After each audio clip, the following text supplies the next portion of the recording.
ஓம் நமச்சிவாய. நாம இப்ப இந்த பதிவுல சொல்ல போற ஒரு முக்கியமான விஷயம் என்னன்னு கேட்டீங்கன்னா, குழந்தை பிறப்பு அப்படிங்கிறதுக்கு இன்னைக்கு நிறைய பேர், அதாவது நாங்க ஜோதிடம் படித்த காலத்தில் பாத்தீங்கன்னாக்கா அந்த செயற்கை கருத்தரிப்புன்றது இல்ல. அன்னைக்கு பாத்தீங்கன்னா, அதான் ஏற்கனவே ஒரு பதிவுல சொன்னீங்க, எனது தாத்தா, எனது தகப்பனின் தகப்பனாருக்கு பாத்தீங்கன்னா கிட்டத்தட்ட 11 பிள்ளைகள்னு சொல்லுவாங்க. அவங்க எந்த விதமான செயற்கை கருத்தரிப்புகளுக்கெல்லாம் போனது கிடையாது. இப்போ உள்ள இளம் வயதினர்களே பாத்தீங்கன்னாக்கா செயற்கை கருத்தரிப்புக்கு போறாங்க. இதுக்கு காரணம் என்ன அப்படின்னா, கிரகங்கள் பாத்தீங்கன்னாக்கா இன்னைக்கு அந்த அளவுக்கு கிரகங்களும் பாத்தீங்கன்னா காலம் தேசம் சுருதி யுக்தி வர்த்தமானம்ன்ற நிலையில் அந்தந்த காலத்துக்கு ஏத்தாப்புல கிரகங்களின் வலிமையும் அதிகம் பெற்று அது எந்த விதத்தை தாக்கத்தை கொடுக்கணுமோ அதை கொடுத்துட்டு இருக்கு.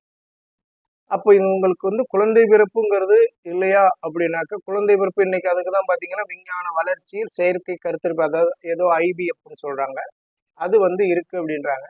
இந்த செயற்கை கருத்தரிப்பு போயும் பாத்தீங்கன்னா நிறைய பேருக்கு குழந்தை பிறப்புங்கிறது பாத்தீங்கன்னாக்கா இல்ல, நான் 5 முறை பாத்தீங்கன்னாக்கா இது மாதிரி போயிட்டேன் செயற்கை கருத்தரிப்புக்கு, ஆனா அப்பயும் எனக்கு பலன் கொடுக்கல அப்படின்னு சொல்றாங்க. இதுல இயற்கையாகவே பாத்தீங்கன்னா கணவன் மனைவியின் தாம்பத்தியத்தில் பிறந்த காலங்கள் போய் பாத்தீங்கன்னாக்கா இன்னைக்கு செயற்கைங்கிறது ஒண்ணு உருவாயிருச்சு.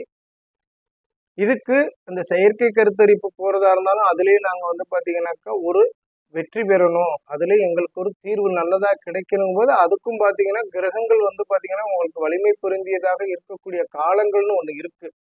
அப்ப அந்த ஐவிஎஃப்க்கு போறவங்களும் என்னன்னு கேட்டீங்கன்னாக்கா, உங்களோட கிரகத்தோட வலிமை, உங்களோட புத்திர ஸ்தானத்தோட வலிமை, புத்திர காரகனோட வலிமை, மருத்துவத்துக்காக போகக்கூடிய கேது பகவானின் வலிமை, இது எல்லாத்தையுமே நீங்க ஆய்வு பண்ணும்போது உங்களோட 5ஆம் இடத்தோடு எந்தெந்த கிரகங்கள் தொடர்பு கொள்ளுதுன்றெல்லாம் தெரிஞ்சுக்கிட்டு அதற்கு தகுந்த காலங்களை எடுத்து அதற்கு தகுந்த, நான் சொல்லியிருக்கிறேன் ஏற்கனவே, தசாபுத்தி அந்தர சூட்சம பிராணம் சித்திர ஹோரா அப்படிங்கறத இத்தனையும் கணிதத்துல எடுத்து அந்த மாதிரி காலங்கள்ல நீங்க ஐவிஎஃப் போறீங்க அப்படின்னா அது உங்களுக்கு நற்பலன் கொடுத்துரும், உங்களுக்கான குழந்தை பிறப்புக்கு வழிவகை செய்யும். இதுக்கு பாத்தீங்கன்னா நீங்க ஜாதகத்தை கொடுத்து அதுக்கு கேட்கணும்.